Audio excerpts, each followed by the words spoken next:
All right, we're going to move into meditation now. I also want to appreciate Michael again. This is the first Sunday in over 25 years of doing ministry that I couldn't find my capo or my guitar. My capo and I have been separated, but Michael ran home and got his. Shucks. So we don't have to sing like down here or up here. We can sing in the right key. So as we move into meditation, we're going to prepare by singing When I Pray. I invite you to breathe and relax.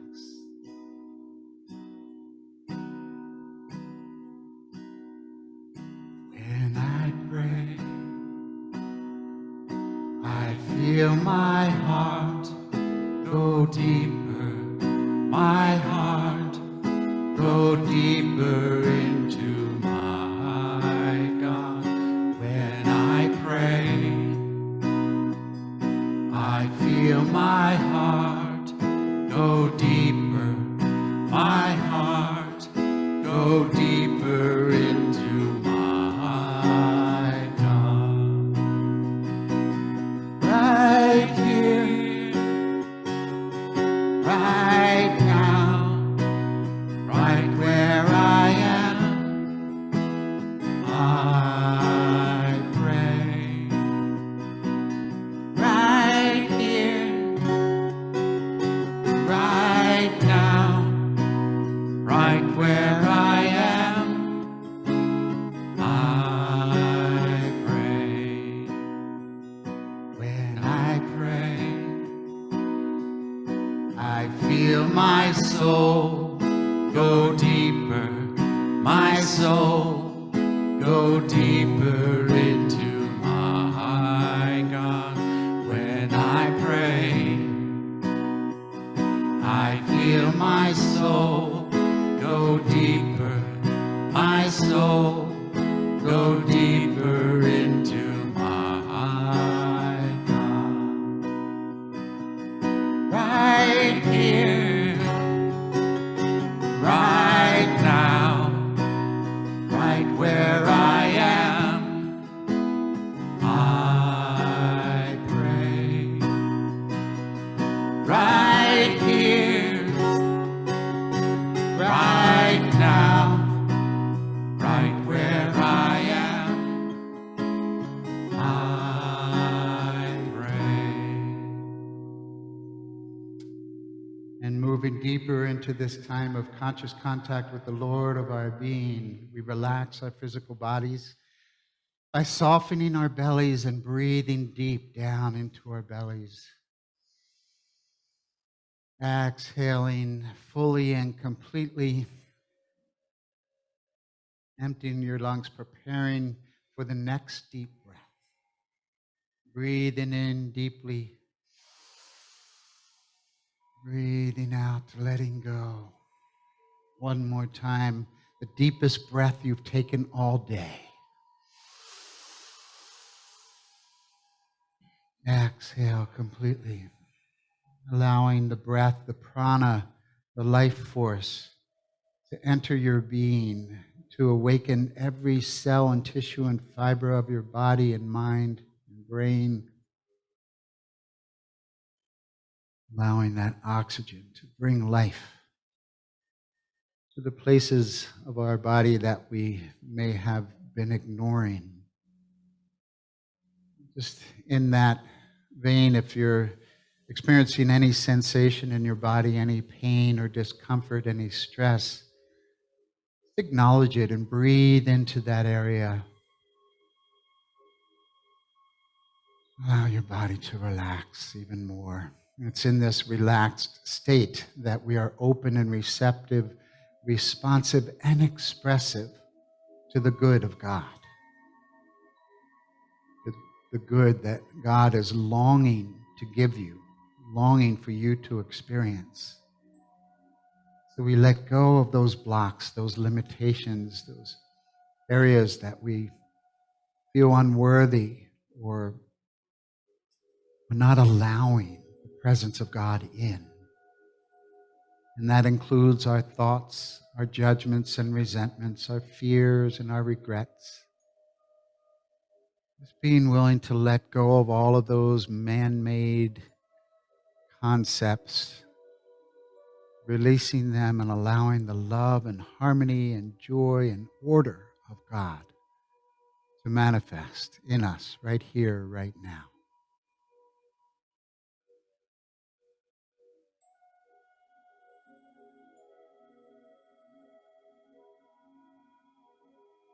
I am the light and love of God in expression.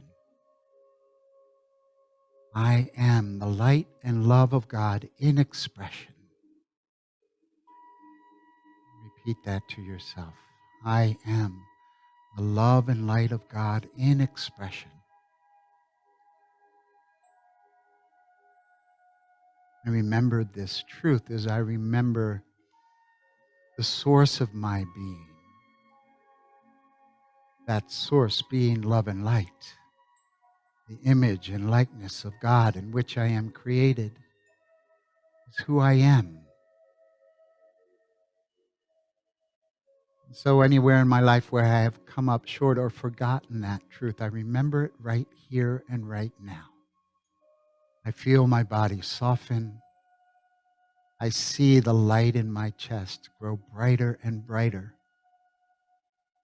I hear the divine messages and the divine ideas of God that I bring into my life that guide me into more creativity, more joy, more abundance of all good things.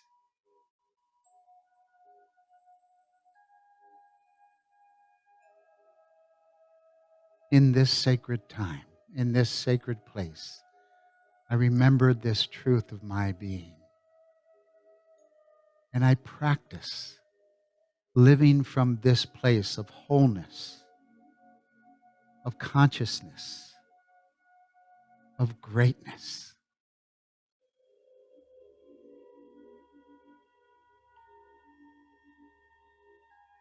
So it's with a grateful heart that I remember my connection to the divine, knowing that we are one. There is no God and me. There is just God. And I am an expression of that love and light.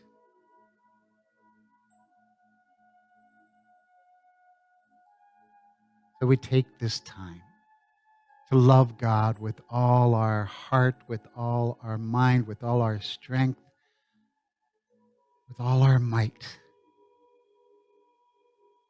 To be as God, to be the loving energy of the universe in expression.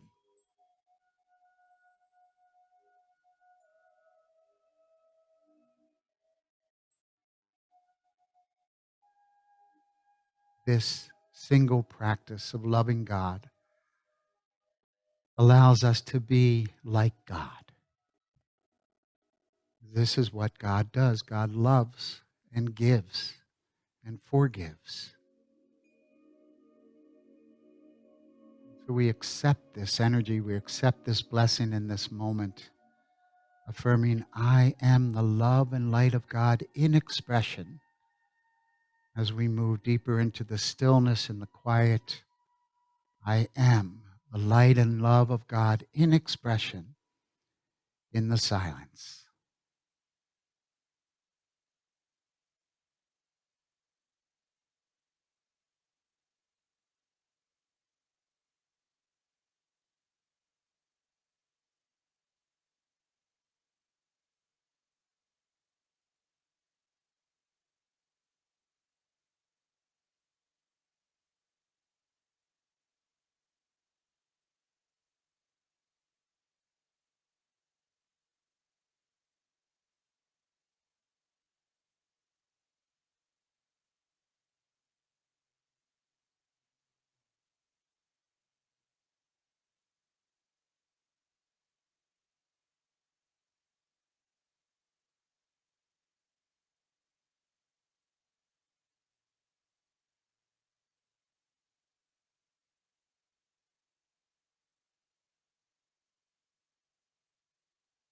And taking a deeper, fuller breath, we gently begin to bring our awareness back to this time and place with gratitude for having touched the stillness for just this brief moment. Remember the truth of who we are as we sing When I Pray. When I pray, I feel my love go deeper, my love go deeper into my God. When I pray, I feel my love go deeper, my love go deeper into my God. Right here, right now, right where I am, I pray. Right here, right now, right where I am, I pray. When I pray, I feel my heart go deeper, my heart go deeper into my God.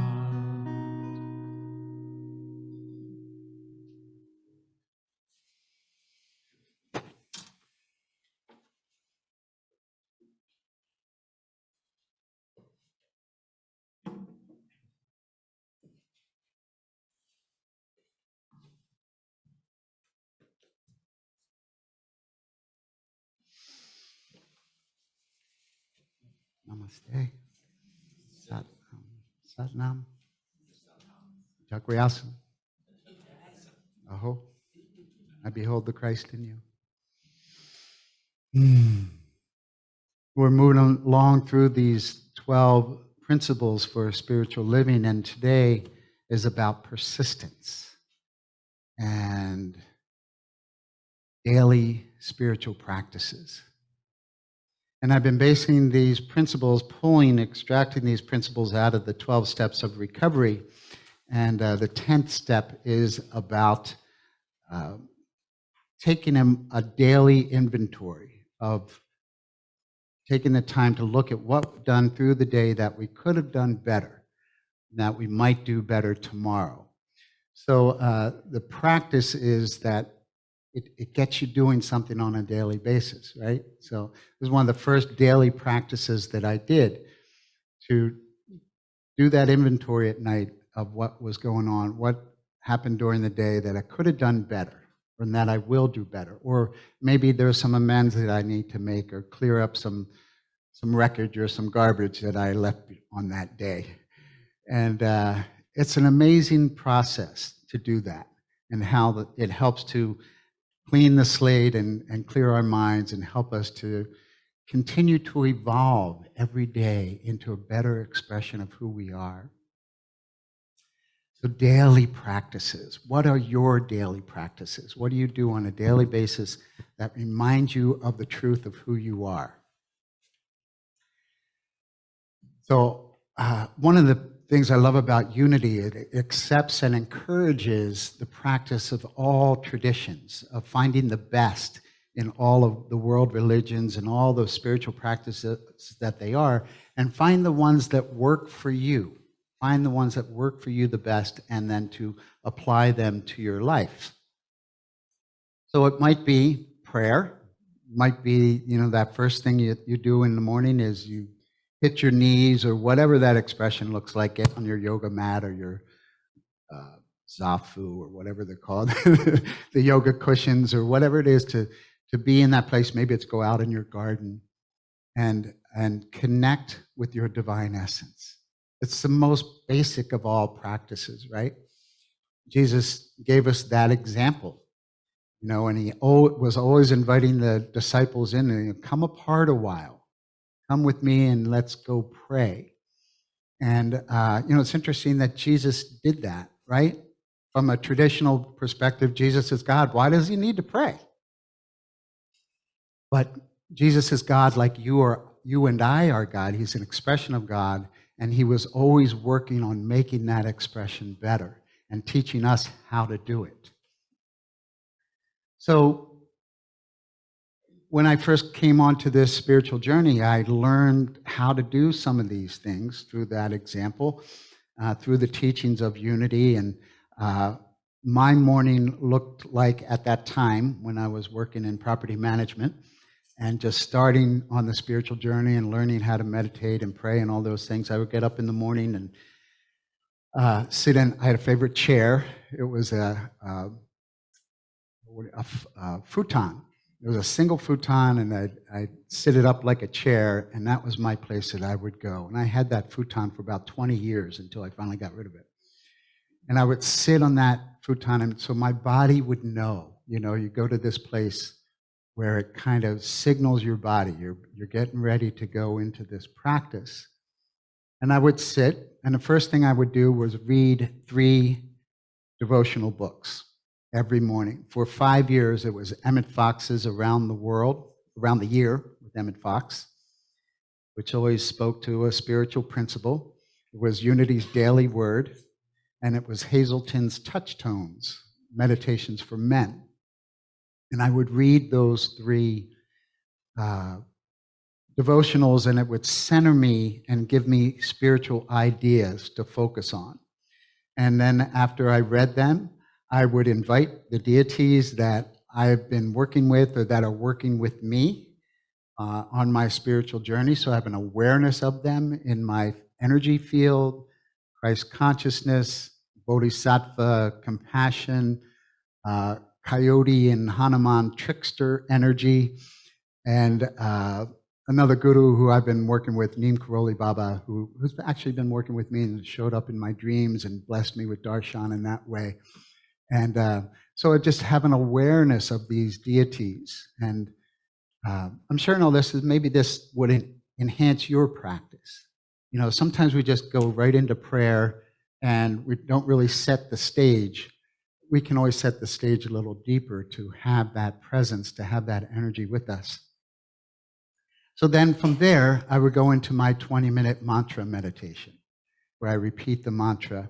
This is also all part of the 5-step unity prayer practice. The first thing to do is relax. Oh, I left that one out. Some deep breaths. The first thing I would do, even before I read those daily devotionals, was just take some deep breaths. And that deep breath shifts our nervous system. And you may have felt it today. As we go into meditation, it literally shifts the nervous system from the sympathetic to the parasympathetic, from chaos to peace. And the body starts to calm down, oxytocin starts to kick in, and we start to feel joy, and we start to feel a relief from whatever it was I was carrying before that moment. So then I do my 20-minute meditation, mantra meditation. In the 12-step unity prayer process, we go from relaxation to meditation. Relaxation to concentration to meditation. So the concentration is that mantra or that affirmation that you're focusing on.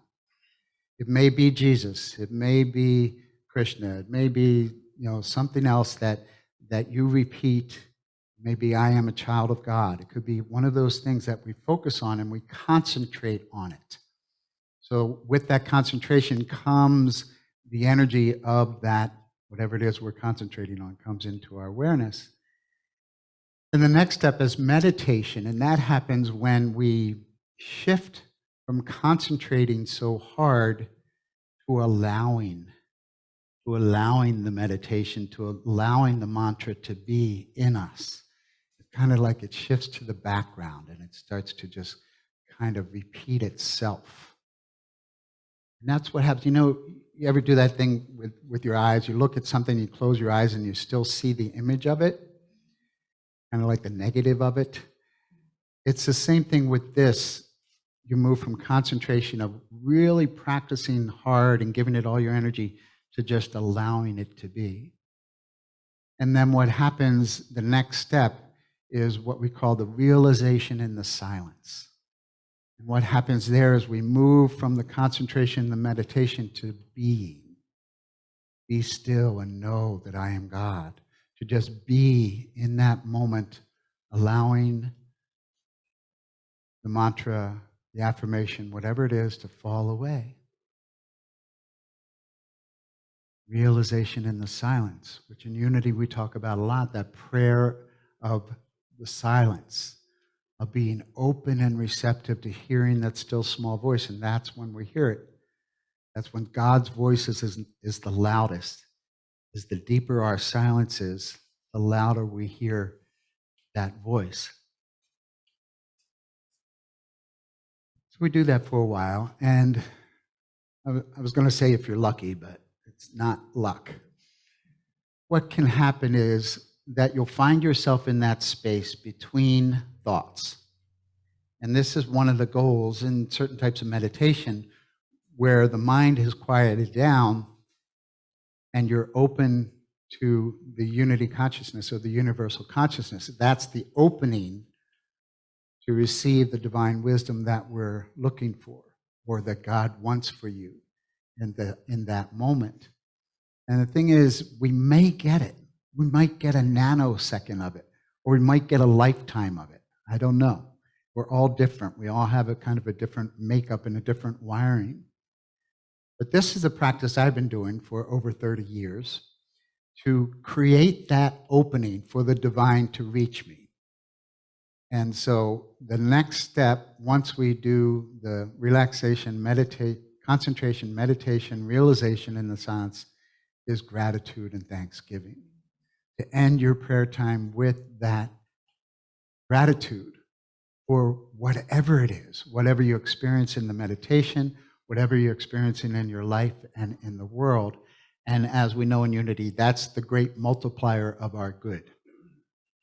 So we end the time with gratitude.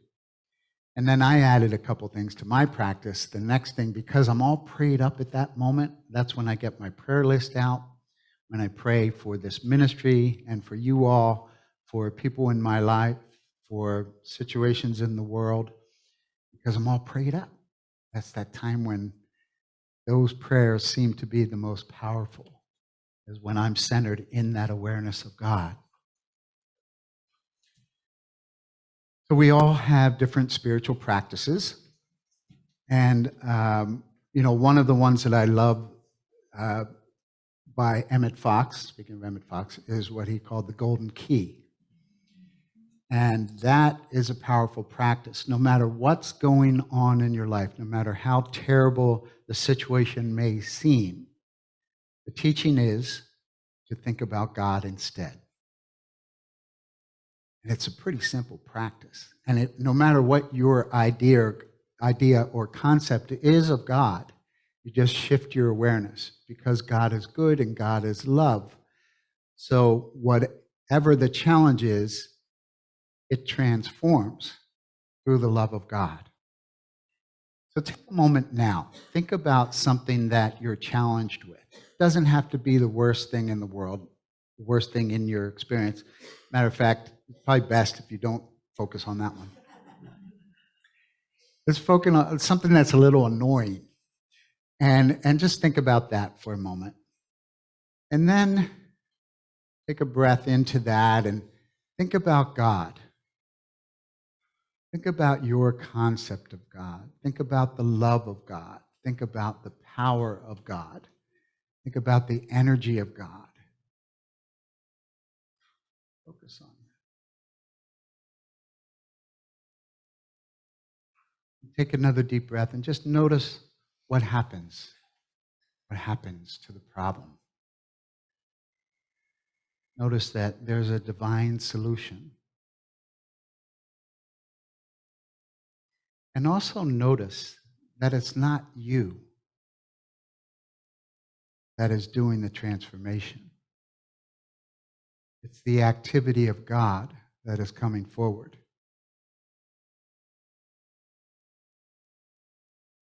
Because that activity, that energy is love and light. And that transcends and transforms everything.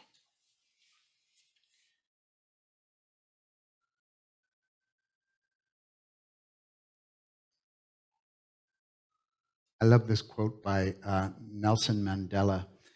It says, "It never hurts to think too highly of a person. Often they become ennobled and act better because of it." And what happens in that? You're praying, you're doing your work, and things change, right? And people change, and situations change because you've invited the energy of God into the situation.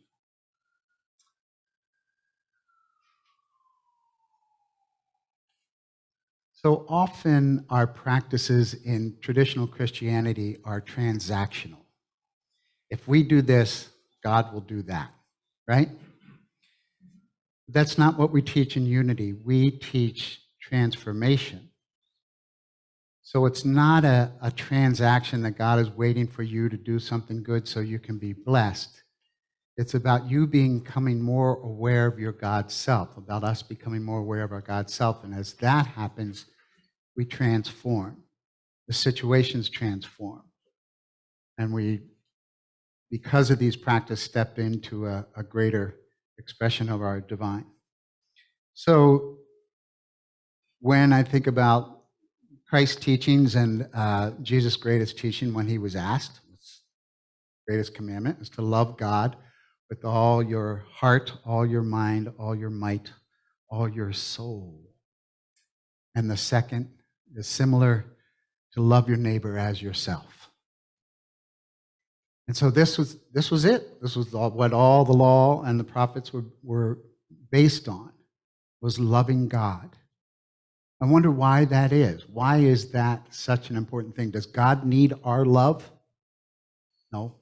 God is love. God is the pure essence of God. God isn't even loving. God is the love itself. So as we become more like God by loving God, we get to experience all the qualities of God in our lives. So it's really a simple practice, right? So how can you bring that into your life? Whenever there's a challenge, again, not just think about God, but to love God. Take it one step deeper, one step higher. So St. Augustine said, "Love God and do what you want." There you go, you got carte blanche. Love God and do what you want. And some people would think, oh, as long as I love God, I can do whatever I want and it doesn't matter what I do. But that's not the teaching. The teaching is you love God, you become God-like, and everything that you do will be a blessing. It will be a blessing to yourself and a blessing to others. So I just love that teaching and that idea that, the more that we love God, the more we align ourselves with the divine plan. The more we align ourselves with good, the more we get to experience greater health, greater prosperity.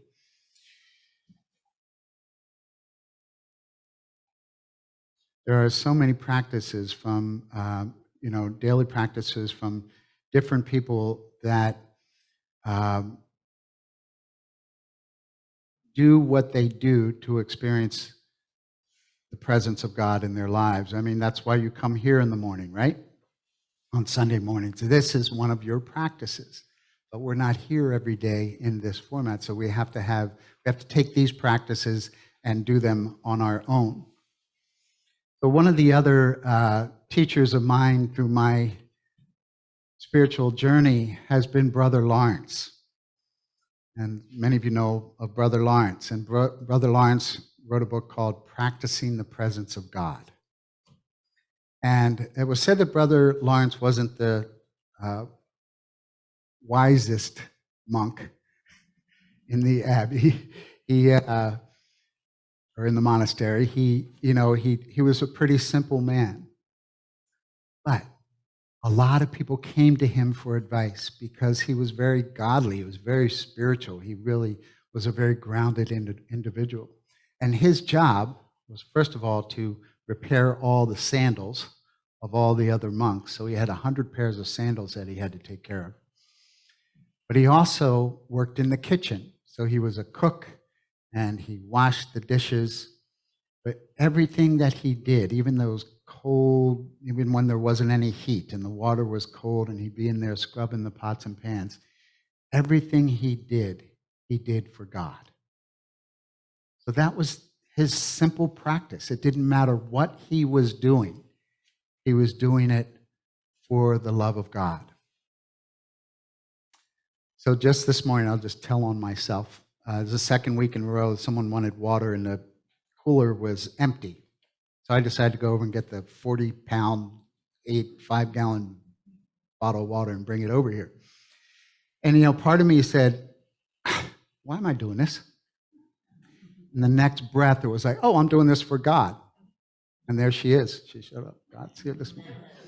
And, just what happens when we shift our energy to do it that way, to do it from the place that I'm here to serve God, and each one of you are an expression of God. What happens to our lives as we do that, as we serve each other from that place, when we behold the Christ in one another, when we see the divine in one another? And another teaching is, the other is you. There is no other. We are all the same. We are all expressions of that love and that energy of God. So Brother Lawrence is a great teacher in how to practice the presence of God.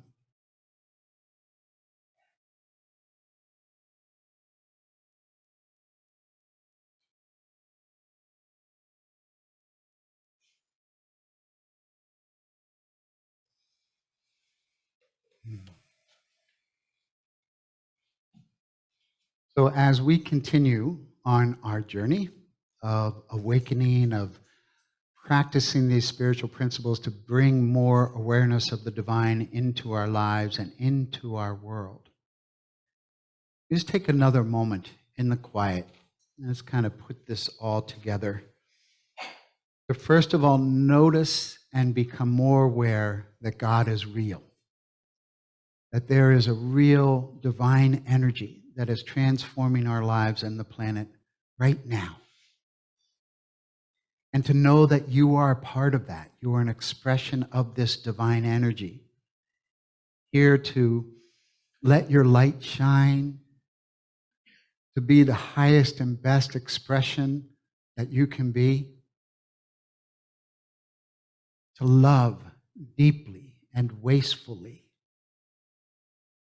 And no matter what is going on in your life, and no matter how magnificent you are, that there is more of God longing to express in and through and as you. We give thanks and pray this in the name and in the nature of the indwelling Christ presence. And so it is.